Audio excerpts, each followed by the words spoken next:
Ang Christianity, yun ang Roman Catholicism. Ano pinagkaiba ng Roman Catholic sa Christianity? Yan ang tunay na Christianity. Philippines, a unique nation. Anong sabi nila dito? The greatest legacy of Spain to the Filipino people is Christianity.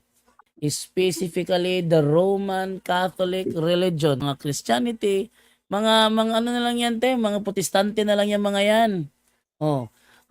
Specifically the Roman Catholic religion. Strangely, this religion was Asian in origin, being founded by Jesus Christ in Palestine. Kaya nga tayo lang yung tayo lang yung iglesia sa mundo na malakas ang loob magtanong, kung hindi si Kristo ang founder ng iglesia namin, sino?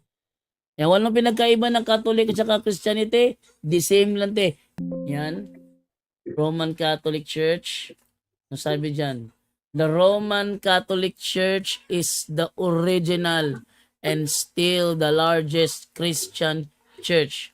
At kung sa pasugo naman tayo kukuha, even secular history shows a direct time link between the Catholic Church and the apostles, leading to the conclusion that the true Church of Christ is the Catholic Church.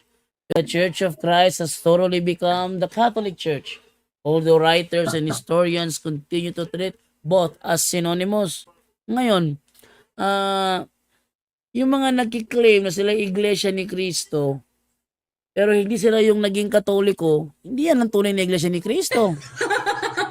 Kasi ang tunay na iglesia ni Kristo, sabi ni Sinita, pinlay ni Brother Wendell yun, tsaka ni Sandoval, yung iglesia Katolika talaga sa pasimula ay yan ang iglesia ni Kristo. Yan ang iglesia ni Kristo. Sabihin lang ngayon, natalikod ang buong iglesia. Walang talatang ganun. Walang batayan na natalikod ang buong iglesia. Actually, si Paul Alima nagpadala ng hamon sa sentral. Nagpadala siya ng hamon sa sentral na patunayan ng ministro ni Manalo. Sino ministro? Ang hawak nung kaya na patunayan na ang total apostasy, yung nalipo lahat, patutunayan niya na biblical yung total apostasy o nalipol ang buong iglesyang tinatag ni Kristo.